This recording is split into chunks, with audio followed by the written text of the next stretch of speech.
ओम अज्ञानतिमिरान्धस्य ज्ञानाञ्जनशलाकया चक्षुरुन्मीलितं येन तस्मै श्रीगुरवे नमः। नमो ओं विष्णुपादाय कृष्णपृष्ठाय भूतले श्रीमते भक्तिवेदान्तस्वामिनिति नामिने। नमस्ते सारस्वते देवे गौरवाणी प्रचारिणे निर्विशेषशून्यवादी पाश्चात्यदेशतारिणे।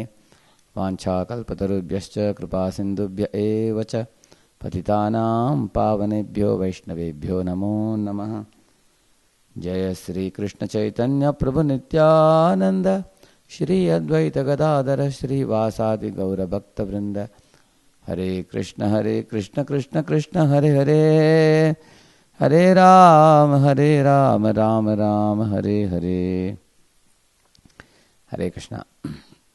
Today we shall discuss on the topic pious materialism versus pure devotional service. In India and all over the world, it is observable that many pious people, religious people, they go to temple of some god with their family members and they worship, and many of them do it as a routine. Somebody may go every Friday or every Saturday or every Monday. And probably they do the same sometimes for 20, 30, 40 years. So once upon a time, when Narada Muni was wandering in India, he went to a Kumbh Mela where he saw crores of people. Then he went to Vrindavan. He saw thousands of people doing Giriraj Parikrama. He went to Rameshwaram. Again, another thousands and thousands of people taking bath in the 21 Koti Tirthams, holy waters. And he went to Tirupati. There were lakhs of people attending Brahmotsavam. So Narada Muni was wondering, is it Kali Yuga or is it Satya Yuga? How is it that everywhere I am finding people are so religious, so pious? Everybody is ringing the bell in the temple and bowing down to God and praying. It seems to me that this world has become Vaikuntha here itself. I am so happy. And then Narada went to the spiritual sky. And then he was taken by surprise. Then he went to Lord Narayana. My dear Lord, when I was in the Bhuloka, I saw so many people were worshipping and performing religious activities. Now when I come here to Vaikuntha, I don't find any of those fellows here. What is wrong? What's going wrong? Why are they not able to land in Vaikuntha? Then where else are they going? So Lord Narayana, he didn't reply, he just smiled. And then Narada asked, my dear Lord, I am curious to know,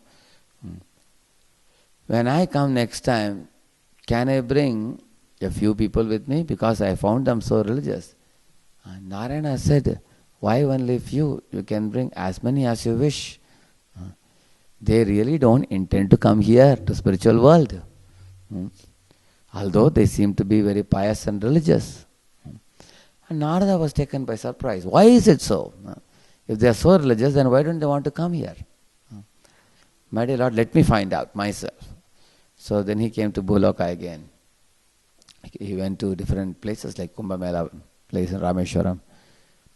So he asked the people, he made a loud announcement, how many of you want to come to Vaikuntha?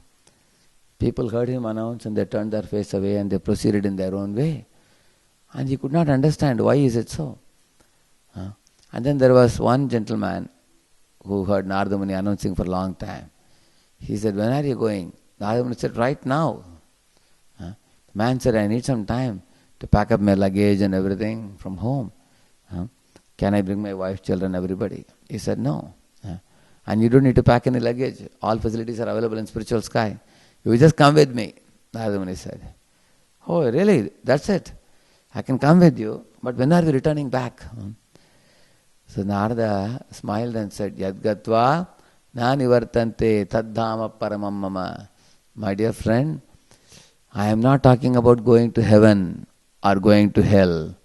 Because heaven and hell are within the material world only. This is one Brahmanda.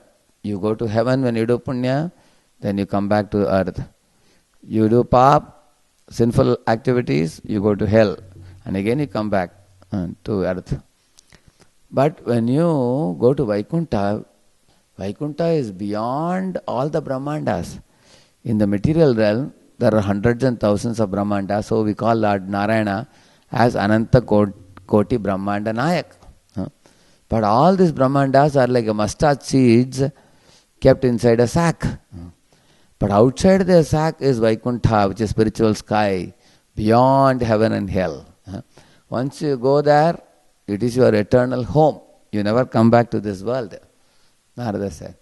So come with me, Narada said. The man said, oh, if I have to come back here, if I won't be able to come back here, then I am not coming with you. He also backed out. So Narada was very surprised. I am seeing people are so religious and pious, and why don't they want to go? Why is it so? Then when he researched, he found one thing. In one temple, a man was praying. He closed his eyes and prayed, हे भगवान, आपकी कृपा से हमारे business अच्छा चल रहा है, हमारी बेटी का शादी हो गया है, हमारे बेटे के लिए नौकरी लग गया है, इस तरह आपने अच्छा आशीर्वाद दिया है हमारे परिवार के लिए, बहुत धन्यवाद. And then he went out.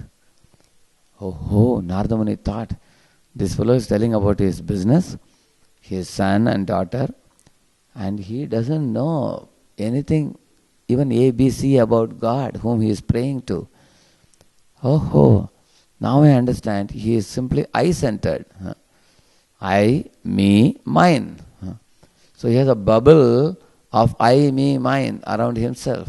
And he never thinks of God at all. He thinks of only what I need. Now Narada Muni got an idea. Then he went to another temple. There he saw a man was regularly coming to the temple to pray. So he was a student in engineering college. He came to God and he prayed, oh God, please pass me in first year. He passed him. Then he came in second year, please pass me in second year. He got a pass. Then he passed in all 4 years. Then he came to God and prayed, oh God, now please get me a job. Placement is going on. So he got a job.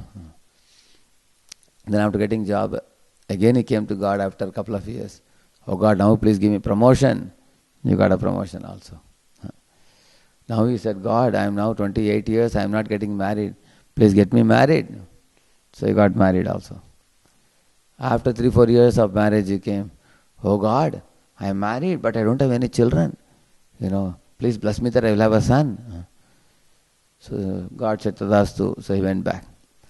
Now practically 15, 16 years he didn't come to temple.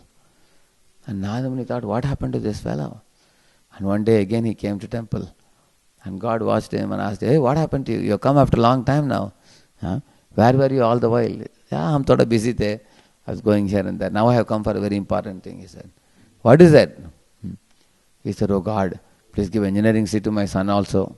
I want him to become engineer.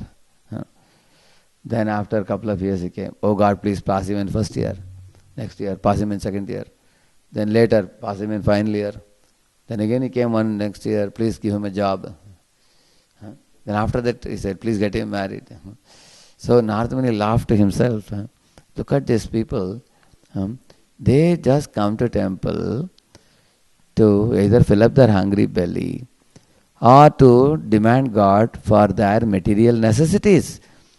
And they never talk about Atma, Paramatma, Vaikuntha. None of those things they talk. They are simply asking God for the daily bread and butter. Just like in Christianity also we see people, like when we were in convent we used to sing a song, O Lord, hallowed be thy name, give us our daily bread. Like that we would end the morning song in our school. So the end of the prayer is, O God, give us my daily bread. So it is a bread seeking prayer, that's all. So Srila Prabhupada, founder of ISKCON, he used to say, Our religion is not a bread-seeking religion. Ours is a bread-giving religion. You see Yashoda keeping Krishna on her lap and giving him butter.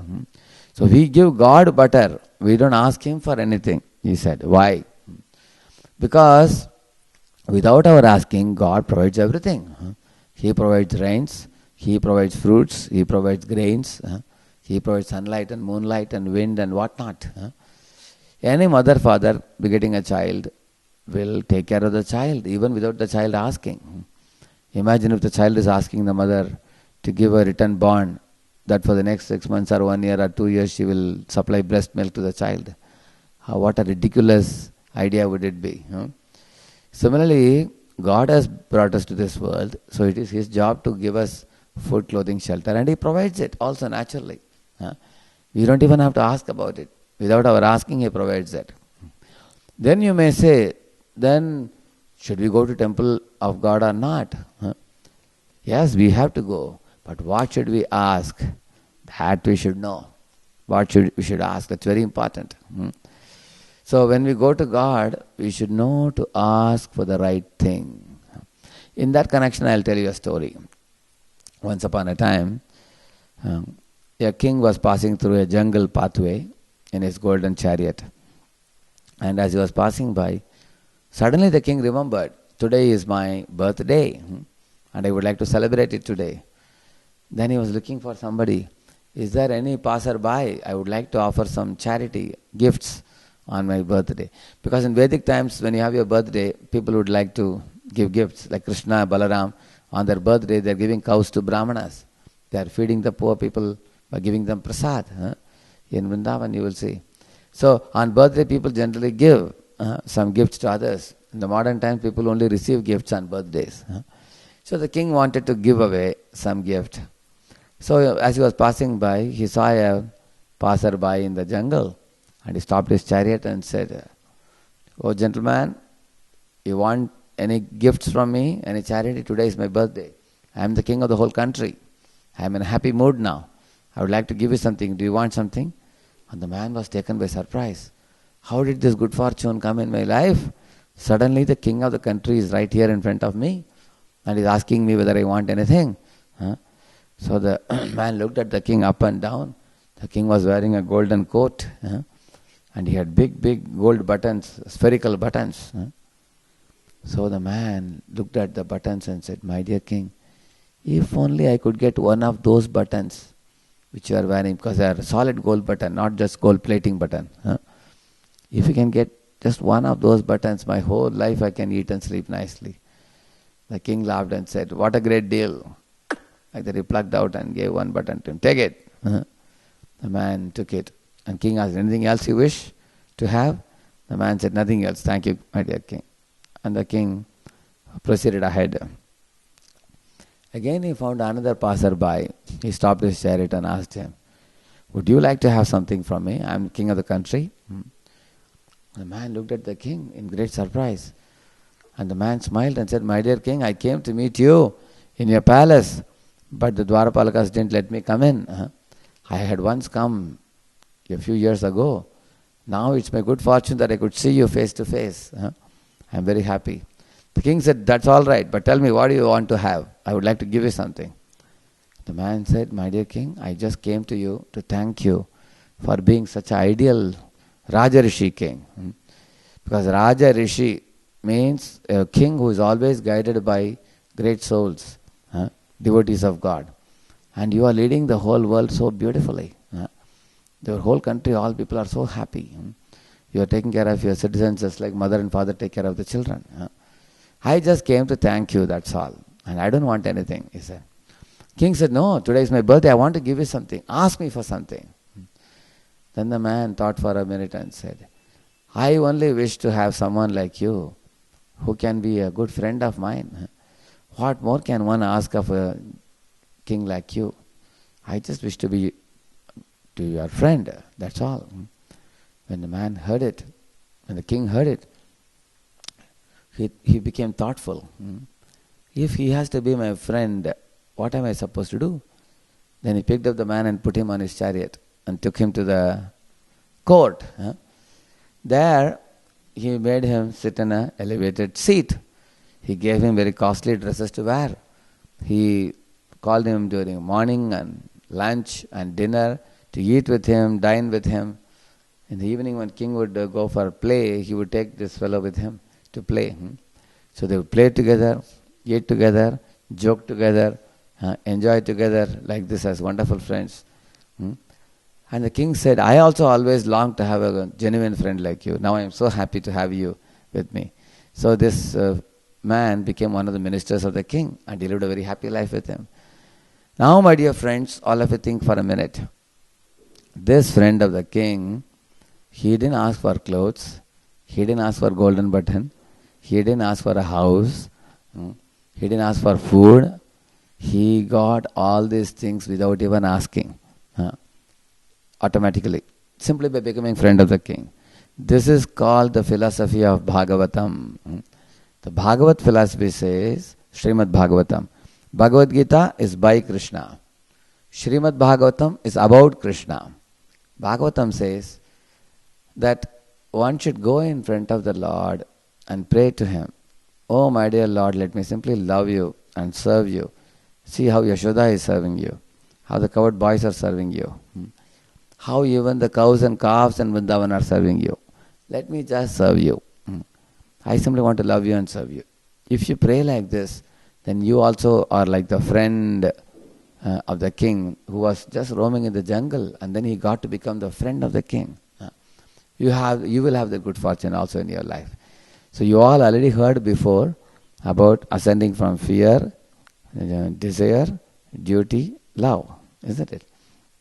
So this is a platform of pure love for God, which the Srimad Bhagavatam teaches. So there are many, many Puranas which teach us to go to different gods. Go to Surya and ask for good health. Go to Shiva and ask for a beautiful wife. Go to Parvati and ask for a handsome husband, wealthy husband. Or you can go to Kartikeya and ask him to protect different limbs of your body by chanting the Kandra Sashti Kavacham and all that. Or go to Ganesha and ask him for removing the obstacles in your life. But if you go to Krishna and make friendship with him, all the other previous prayers you are making for different devatas, they all will be satisfied, fulfilled. It is exactly like pouring water in the root of a tree. If you pour water in the root of the tree, it's like worshipping Krishna. Then all the different branches and leaves and twigs get nourished. So all the devatas become satisfied. Because Bhagavatam says, Deva Narayanangaja. The devatas are Angaja of Lord Narayana. They come from Narayana. They are all devotees of Narayana actually, Supreme Lord. And if you worship the Supreme Lord, then they all become satisfied also. In this way, the Srimad Bhagavatam teaches us the pure philosophy of love, the eternal love, the supreme love. In Bhagavad Gita there is a verse which says, Yavanartha udapane sarvatas samplatodake tavan sarveshu vedeshu brahmanasya vijanatah. This verse says, in a village, sometimes there is a pond for washing your hands and legs. There is a pond for drinking water. There is a pond where people pass stool and then they wash. There is another pond for washing the clothes. There are sometimes sacred ponds which are used only by pujaris from temples to take water for the worship of the Lord in the temple. Nobody else can use those waters. So different ponds for different purposes. But Lord Krishna says in this verse that if there is a running river in that village, then all the purposes are served by a running river. In the same manner, he says, if you come to me, all your material needs also will be satisfied and you don't have to worry. You will get material needs also, you will get moksha also. You will get to the vicinity of the Lord where you can see Him, you can touch Him, you can play with Him, you can eat with Him, you can joke with Him. In this way, simply by chanting Hare Krishna, you can become a close associate of the Lord. So, this is actually called as Paro Dharma, the occupation of the soul. See, the body has its occupation, like eating food, passing stool. We clean the body because all 9 holes throw out dirty substances. We clean the body. That is dharma of the body. And dharma of the mind is to think, feel and will. And dharma of the intelligence is to make decisions, analyze, evaluate, compare, contrast, think and all that. So beyond the physical gross body and the inside subtle body, there is Atma inside. And what is the occupation of the Atma? That is Parodharma. That is the Dharma which is the supreme Dharma. So in the path of Bhakti Yoga we chant this famous verse, Kayena vacha manasendriyerva buddhyatmana va prakrite swabhavat karomi yadyat sakalam parasmai narayanayeti samarpayami. The meaning of this verse is, I use my kaya, my body, my manasa, my mind, my vacha, my words, and my very soul itself. I engage everything in the Supreme Lord's service. So this is actually the Parodharma, path of Parodharma. So if you become a friend of Krishna, if you become like the friends like Shridhama, Sudama, Madhumangal, or if you become a devotee of Krishna, by praying only for love, we will go to the spiritual sky, never to return back to the material world. And in spiritual world, all water is honey, nectar, and everybody doesn't walk, they all dance, and nobody just speaks words like ordinary words, they all only sing poetry. So we can go to that spiritual sky, which is the most blissful place of everlasting happiness. And that is achieved only by performing Parodharma, by chanting Hare Krishna, Krishna Krishna, Hare Hare, Hare Ram, Ram Ram, Hare Hare. Thank you very much. Hare Krishna.